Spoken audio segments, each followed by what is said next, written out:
இந்திய உச்சநீதிமன்றம் இருக்கிறதுலே உயர்ந்ததாக சொல்லக்கூடிய ஒரு உச்சநீதிமன்றம். இந்த உச்சநீதிமன்றத்தில் சர்ச்சைக்குரிய விஷயங்கள் பல்வேறு நடந்திருக்கும். அப்படி ஒரு விஷயம்தான் யாருக்கு அதிகாரம் உண்டு, ஆளுநருக்கு அதிகாரம் இருக்கா இல்லைன்னு சொல்லும் பொழுது, மத்திய அரசு ஆளுநர் போஸ்ட்மேன் கிடையாது. அவர் மத்திய அரசின் ரெப்ரஸன்டேட்டிவ். அவர் மத்திய அரசு என்ன சொல்லிக்கிறோ அது முன்னர் ரெப்ரஸன்டேட்டிவ் தான் அவர் ஆளுநர். ஆனால் சிலர் அவர் ஆளுநர் ஒரு தபால்காரர் போல் வேலை செய்ய வேண்டும் அப்படின்னு சில இது பண்றாங்க. அது சட்டத்திற்கு புறமான விஷயம் அப்படின்னு சொல்லியிருக்காரு. அடுத்து இன்னொன்று சொல்றாங்கன்னா, இன்னொரு அதை பற்றி நீதிமன்றம் என்ன கேட்டுனா, கவர்னர் சட்டமன்றத்தில் அனுப்பப்படும் மசோதாக்களை சீராக அதிகாரம் உண்டுல்ல அப்படின்றார். அது குறிப்பிட்ட கால அளவு இருக்கிறது. அதே நேரத்தில் சட்டங்கள் கையெழுத்து இடுவும் போது அதுக்குண்டான நல்லது கெட்டது ஆராயக்கூடிய அதிகாரம் ஆளுநருக்கு உண்டு. ஆனால் அவர் காலம் தாழ்த்துவதற்கு முழுமையான உண்டு. இது ஒரு வெறும் ரப்பர் ஸ்டாம்ப் பண்ணி போல் செய்ய முடியாது அப்படின்னு சொல்லிட்டு மத்திய அரசு சார்பாக தோணுச்சு. இருந்தாலும் மாநில அரசுகள் சில கோரிக்கைகள் முன்வைத்திருக்கின்றன. இது தொடர்பாக விசாரணை தொடர்ந்து நடத்தப்படும் அப்படின்னு சொல்லிட்டு உச்சநீதிமன்றம் சொல்லியிருக்கு. இந்த செய்தி எப்படி பாக்குறீங்க? நாம இதை தான் தொடர்ந்து சொல்லிட்டு இருக்கோம். கவர்னர் அப்படிங்கக்கூடிய ஒருத்தர் ஒரு போஸ்ட்மேனோ இல்ல அவருக்கு எந்த ஒரு சோப் பீஸ் அப்படி கிடையாது. அவர் கவர்னர் என்பவருக்கு ஒரு தனி ஒரு அதிகாரங்கள் உண்டு. அவருக்கு என்று ஒரு தனி இது உண்டு. நம்ம அதை தான் எப்பயுமே நம்ம சொல்லிட்டு வர்றதுதான். ஆனா தமிழகத்துல தான் கவர்னர் தேவையில்லாத ஒருத்தர், ஆட்டுக்கு தாடி எதுக்கு, அது போலதான் நாட்டுக்கு கவர்னர் தேவையில்லை அப்படின்னு எல்லாம் இங்க வசனம் பேசிட்டு தெரியறதெல்லாம் நம்ம இங்கதான் இந்த தமிழகத்துலதான் நம்ம அதிக அளவுல பாக்குறோம். ஆனால் இது முற்றிலும் தவறு அப்படிங்கிறத இன்னைக்கு மத்திய அரசு தங்களுடைய ஆர்கியூமெண்ட்ல கவர்னரோட ரோல் என்ன அப்படிங்கிறதுல வெரி கிளாரிட்டி, ரொம்ப கிளாரிட்டியோட அவங்க சொல்லியிருக்காங்க. அவங்க என்ன சொல்லியிருக்காங்கன்னா, கவர்னருங்கிறவர் பார்ட் ஆஃப் லெஜிஸ்லேச்சர் அப்படிங்கிறத அவர் சொல்லியிருக்காங்க. அவங்க எப்படி சொல்றாங்க அப்படின்னு சொன்னா, அவர் மத்திய அரசினுடைய ஒரு பிரதிநிதி. ஸோ மத்திய ஒரு சென்ட்ரல் கவர்மெண்ட்னுடைய பாலிசிஸை அவர் பாதுகாக்க வேண்டியவர் ஒரு பக்கம். இன்னொரு பக்கம் ஸ்டேட் கவர்மெண்ட்னுடைய லெஜிஸ்லேச்சர்னுடைய ஒரு இன்டகரல் பார்ட் அவர் அப்படின்னு சொல்லி அதுக்கான 2 ஆர்டிக்கல் அதை ரெப்ரசன்ட் பண்ணுது அப்படிங்கிறதையும் ரொம்ப விளக்கமாக தெளிவாக இன்னைக்கு சொல்லியிருக்காங்க.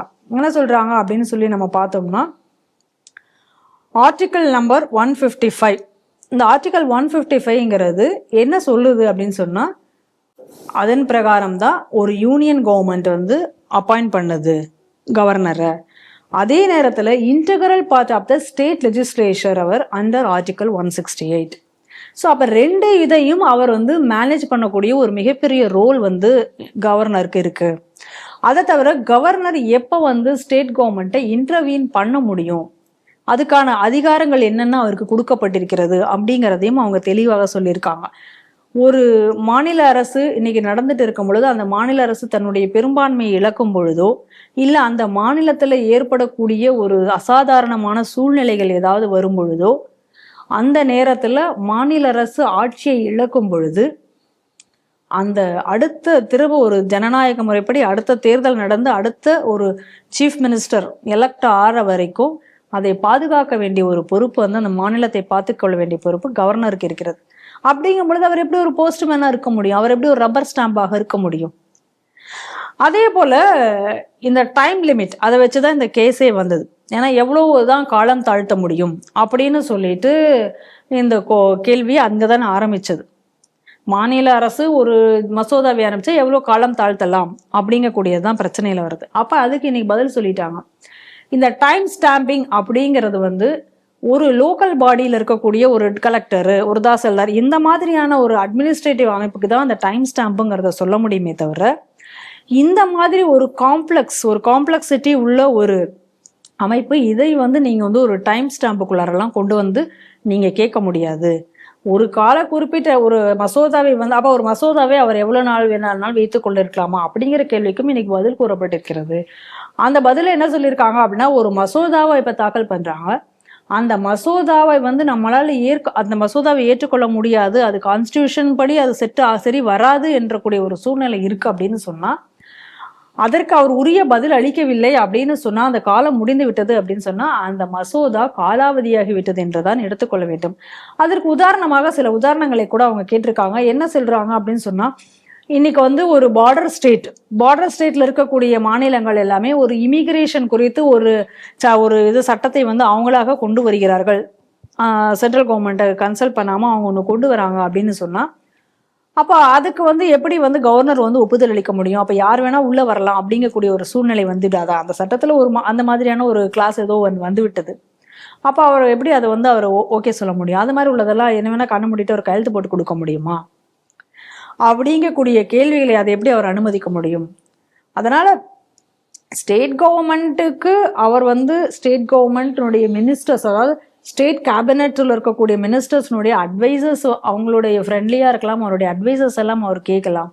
ஆனா அதே நேரத்துல அதுக்கு தான் அவர் பவுண்டாக இருக்கணுமா அப்படிங்கக்கூடிய கேள்விக்கு தேவையில்லை அப்படிங்கக்கூடிய ஒரு இதுதான். ஏன்னா அவருக்கு வந்து கான்ஸ்டியூஷன் பவர் அவருக்கு கொடுக்கப்பட்டிருக்கிறது. அவர் ஒரு கான்ஸ்டியூஷனுடைய ஒரு அங்கமாகத்தான் அவர் பார்க்கப்படுகிறார் அப்படிங்கக்கூடிய விஷயங்களை எல்லாம் இன்னைக்கு வந்து கோர்ட்ல வந்து சொல்லியிருக்காங்க. அதே நேரத்தில் இப்போ நம்மளுடைய கோர்ட்ல நமக்கு என்ன கேள்வி, இப்போ இந்த டைம் ஸ்டாம்பை பற்றி கோர்ட் அதிக அளவில் இப்போ கவலைப்படும் நேரத்தில் இப்போ நம்ம கேள்வி என்னவாக இருக்கு அப்படின்னு சொன்னா, இப்போ வந்து நம்ம ஒரு கேஸ் நடக்குது, ஒரு சிவில் கேஸ் நடக்குது. எத்தனை வருஷங்க நடக்குது அந்த சிவில் கேஸு? இப்போ அந்த ஒரு கேஸுக்கு நீங்க 1 மந்த்துக்குள்ள தீர்ப்பு கொடுத்துடணும் அப்படின்னு எங்கேயாவது ஏதாவது சட்டம் இருக்கா? இல்லை, எதுவுமே இல்லையே. ஏன் எத்தனை நாள் ஒருத்தன் எவ்வளோ கஷ்டம் நீங்க யோசிச்சு பாருங்க.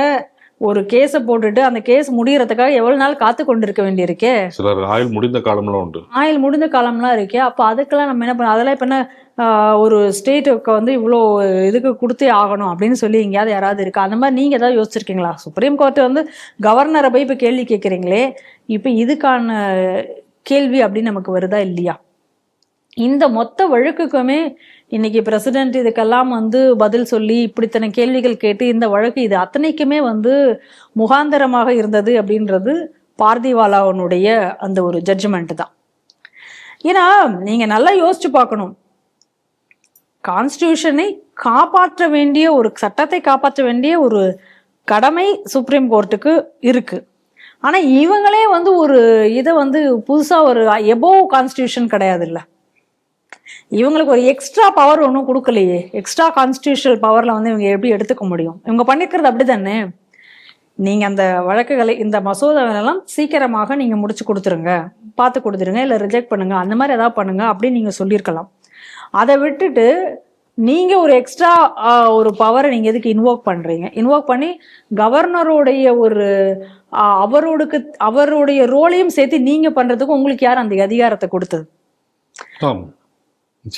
அது எதுக்கு அவங்க செஞ்சிருக்க வேண்டிய அவசியமே கிடையாது. அதுதான் இந்த அத்தனை பிரச்சனைகளுக்கும் இத்தனை கேள்விகளுக்கும் உரிய பதிலாக இன்னைக்கு வந்து கொண்டிருக்கிறது. ஆனா இன்னைக்கு இந்த வழக்கை பொறுத்த வரைக்கும் சென்ட்ரல் கவர்மெண்ட், கவர்னர் யார், அவருடைய ரோல் என்ன அப்படிங்கறது இன்னைக்கு ரொம்ப அழகா இன்னைக்கு நம்ம சொலிசிட்டர் ஜெனரல் ரொம்ப அழகா வந்து இன்னைக்கு வந்து பிரசன்ட் பண்ணியிருக்கிறத நம்மளால பார்க்க முடியுது. இந்த தமிழகத்துல ஆட்டுக்கு தாடியதுன்னு சொல்லி பேசிட்டு இருக்கக்கூடிய கூமுட்டைகளுக்கெல்லாம் இன்னைக்கு வந்து ஒரு தெளிவான பதிலடியை இன்னைக்கு அவங்க கொடுத்துருக்காங்க அப்படின்னு தான் பார்க்கணும். ஆனா அதே நேரத்துல இந்த பார்திவாலாவுடைய தீர்ப்பு என்பது ஒரு தேவையற்றதாக இன்னைக்கு ஆயிடுச்சு. என்ன விஷயம் அப்படின்னா, இன்னைக்கு நீதிமன்றங்களை வைத்துக்கொண்டு அரசியல் பண்ணுவது என்பது இந்த காலத்துல ரொம்ப அதிகமாய் கொண்டிருக்கிறது. இது வந்து ஒரு ஹெல்த்தியான, ஒரு ஜனநாயகத்துல ஒரு ஹெல்த்தியான போக்கா அப்படின்னு கேட்டா இல்லை அப்படின்னு தான் சொன்னோம். அது டெமோக்ரஸிக்கே ஒரு ஆபத்தான ஒரு சூழ்நிலையை தான் இவர்கள் பண்ணி கொண்டிருக்கிறார்கள். ஏன்னா நீங்க இப்போ ஒரு விஷயத்த பாருங்க, இப்போ கவர்னர் அப்படிங்கிறவர் எப்படி அப்பாயிண்ட் பண்றாங்க? பிரசிடென்ட் தான் கவர்னர் அப்பாயிண்ட் பண்றாங்க. பிரசிடென்ட் யாரு? பிரசிடென்ட் யார் அப்பாயிண்ட் பண்றாங்க? பிரசிடென்ட், லா மேக்கர்ஸ். இன்னைக்கு இருக்கக்கூடிய பார்லிமெண்ட் இருக்கக்கூடிய லா மேக்கர்ஸ் தான் நீங்க வந்து பிரசிடென்ட் நீங்க வந்து நியமனம் பண்றீங்க. அந்த லா மேக்கர்ஸ் யார் பண்றாங்க? கீழே இருந்து மக்கள் தான் தேர்ந்தெடுத்து அனுப்பியிருக்காங்க. அப்ப கவர்னரும் வந்து இன்னைக்கு வந்து கிட்டத்தட்ட மக்களால தேர்ந்தெடுக்கப்படுதானே. டைரக்டா தேர்ந்தெடுக்கப்படலாம், இன்டைரக்டா மக்களால் தேர்ந்தெடுக்கப்பட்ட ஒரு நபர் தானே அவருமே. ஆனா இன்னைக்கு சுப்ரீம் கோர்ட் அப்படி கிடையாது. எப்படி பார்த்தாலும் சுப்ரீம் கோர்ட் அப்படி கிடையாது. ஸோ அதனால இன்னைக்கு சுப்ரீம் கோர்ட் வந்து இந்த மாதிரியான ஒரு தீர்ப்பை வந்து கொடுத்திருப்பது என்பது தேவையற்றதாக இன்னைக்கு அமைந்து விட்டது. ஆனால் நீதிமன்றத்தை வைத்து அரசியல் செய்யக்கூடிய போக்கு என்பது தவிர்க்கப்பட வேண்டியது ஒன்று. இது வந்து அதற்கான இடத்தை வந்து நீதிமன்றங்களே கொடுப்பது அப்படிங்கிறது மிகவும் வேதனைக்குரியதாக இருக்கிறது. இன்னைக்கு இன்னும் கூட சொல்ல போனா கவாய் வந்து இன்னைக்கு ஒரு ஸ்டேட்மெண்ட்டை சொல்லியிருக்காரு. ஜுடிஷியல் ஆக்டிவிசம் அது வந்து it leads to judicial terrorism ஆகிடக்கூடாது அப்படிங்கிற மாதிரி எல்லாம் பேசியிருக்காரு. அதெல்லாம் வரவேற்கக்கூடியது. ஆனால் என்னன்னா கான்ஸ்டியூஷனை மிஞ்சி எக்ஸ்ட்ரா பவர் அப்படிங்கிறது நீதிமன்றங்களுக்கு இல்லை என்பதை நீதிமன்றங்களும் புரிந்து செயல்பட வேண்டிய நேரம் என்று நினைக்கிறேன். இந்த வழக்கை பொறுத்த வரைக்கும் என்ன தீர்ப்பு வரும் என்று தெரியவில்லை. ஆனா இந்த செய்தியில இன்னைக்கு நம்ம பார்க்கறது என்னன்னா, கவர்னருடைய ரோல் என்ன அப்படிங்கிறத இன்னைக்கு தெளிவாக டிஃபைன் பண்ணி இன்னைக்கு சொன்னதாக நான் பார்க்கிறேன்.